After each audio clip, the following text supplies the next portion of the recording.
दोस्तों नमस्कार। Colonel Ajay C Ajay Astromoney group first global astro finance digital channel से आपसे मुखातिब होता हूं। आज 23 जुलाई सन 2023 रविवार। दोस्तों आपको याद होगा पिछले लगभग 2 महीने पहले से ही हम चावल में आपको तेजी का अग्रिम अनुमान दे रहे थे और साथ साथ आपको अग्रिम अनुमान और विश्लेषण देने का भी लगातार प्रयास कर रहे थे कि भारत चावल के निर्यात पर कभी भी प्रतिबंध लगा सकता है। और इसकी आकांक्षा को देखते हुए कुछ देश तो चावल की एग्रेसिव बाइंग भी कर रहे थे। उसमें चीन, फिलीपींस, इंडोनेशिया शामिल है, जिसका हमने आपको लगभग 15 से 20 दिन पहले ही लगातार अपडेट दिया था। दोस्तों चावल और धान के ऊपर लगातार अपडेट और इसकी बिजाई और फसलों के बारे में भी हम लगातार आपको अपडेट और विश्लेषण प्रदान करते हैं। दोस्तों अजय एस्ट्रोमैनी ग्रुप देश का पहला चैनल है जो 42 कम्युनिटी 5 मार्केट पर लगातार अपडेट और विश्लेषण आप तक प्रस्तुत करते हैं। साथ साथ हम वर्तमान ही नहीं भविष्य का भी करते हैं सटीक आकलन। दोस्तों भारत के चावल निर्यात पर अंकुश लगाने से लगभग 2 मिलियन टन चावल के फ्यूचर कॉन्ट्रैक्ट अब खतरे में पड़ने के समाचार मिल रहे हैं। एक्सपोर्टर्स का कहना है कि गैर बासमती सफेद चावल के निर्यात पर प्रतिबंध लगाने के भारत के फैसले से व्यापारियों को विश्व बाजार में $1 बिलियन के लगभग 2 मिलियन मैट्रिक टन अनाज के कॉन्ट्रैक्ट रद्द करने पड़ सकते हैं। भारत जो कि विश्व चावल निर्यात में 40% का हिस्सा रखता है, घरेलू कीमतों को शांत करने के लिए अपने सबसे बड़ी निर्यात श्रेणी को रोकने यानी प्रतिबंध लगाने का सरकार ने आदेश दिया है, जो हाल के हफ्तों में कई वर्षों के उच्चतम स्तर पर पहुंच गई थी क्योंकि अनियमित मौसम से उत्पादन को खतरा फैल गया था। दोस्तों एल नीनो के इफेक्ट का भी हम लगातार आपको अपडेट दे रहे हैं। एक एक्सपोर्टर से बात करने पे पता लग रहा है कि सरकार चावल निर्यात पर प्रतिबंध लगाई थी। व्यापारियों को ऐसा कुछ आकांक्षा थी, लेकिन व्यापारियों ने पिछले कुछ दिनों से एलसी के भुगतान की गारंटी भी प्राप्त की थी। लेकिन व्यापारियों को ये उम्मीद नहीं थी कि सरकार इतनी फौरी तौर पर प्रतिबंध लगाएगी।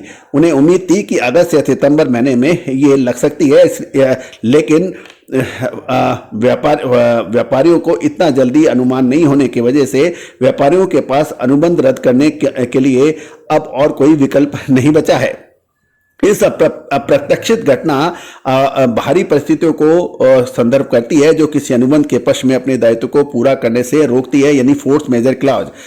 कुछ डीलरों ने यह भी कहा है कि $1 अरब के लगभग 2 मिलियन मैट्रिक टन के चावल के निर्यात के कॉन्ट्रैक्ट रद्द हो सकते हैं।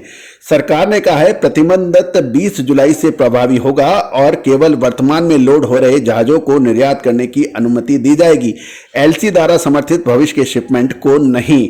दोस्तों इसके ऊपर हमारा पूरा एपिसोड है, पूरा डिटेल में हमने इसकी चर्चा भी की है। दोस्तों कुछ व्यापारियों का कहना है कि व्यापारी आमतौर से पहले से ही अनुबंध पर हस्ताक्षर करते हैं, इसलिए अगले कुछ महीनों के लिए हस्ताक्षर किए गए अनुबंध पत्रों को अब उसको एग्जीक्यूट नहीं किया जा सकता। निर्यात प्रतिबंध पहले से ही भारत हर महीने लगभग 5 लाख टन गैर बासमती चावल बेचता है।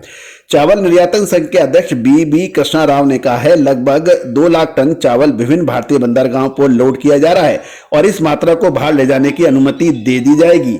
राव ने कहा है कि लेकिन सरकार वैध एलसी वाले निर्यातकों को भी अपना माल भेजने की अनुमति प्रदान करनी चाहिए, ऐसी उनकी अपील है। कुछ व्यापारियों और ने यह भी कहा है कि आगे ऐसी किसी छूट की अभी कोई संभावना नहीं बन रही है। कुछ निर्यातकों ने मिल से ऊंची कीमतों पर चावल खरीदा था क्योंकि सप्लाई को सुनिश्चित करने के लिए जल्दी से वो वैश्विक खरीदार प्रीमियम का भुगतान करने के लिए तैयार थे और व्यापारियों ने हर कीमत पर लगातार माल खरीदा था।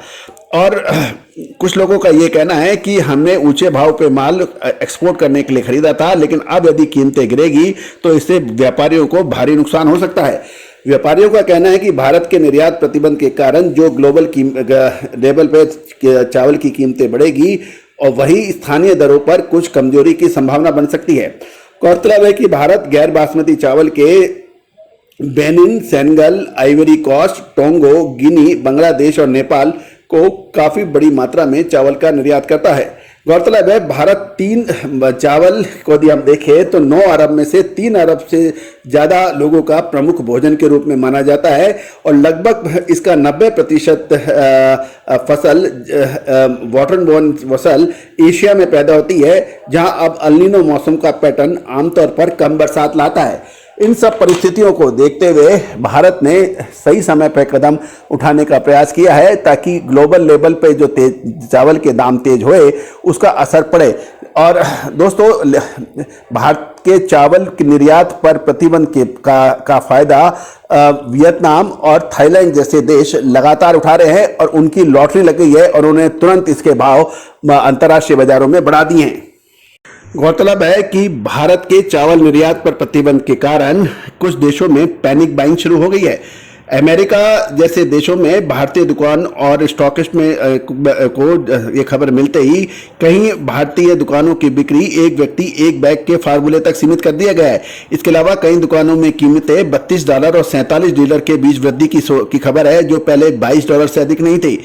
और अमेरिकन दुकानों में चावल की बोरियों के लिए कतार और झगड़े को दिखाने वाले वीडियो भी अब वायरल हो रहे हैं और लोगों को अपनी कार की डिग्गी में दसियों बैग भरते देखा गया है, जबकि अन्य को एक बैग के लिए संघर्ष करता हुआ देखा जा रहा है। सोशल मीडिया की टिप्पणी में यह भी कहा है कि घबराहट भरी खरीदारी कोविड के समय सैनिटाइजर और पेपर रोल की कमी की याद दिला रही है।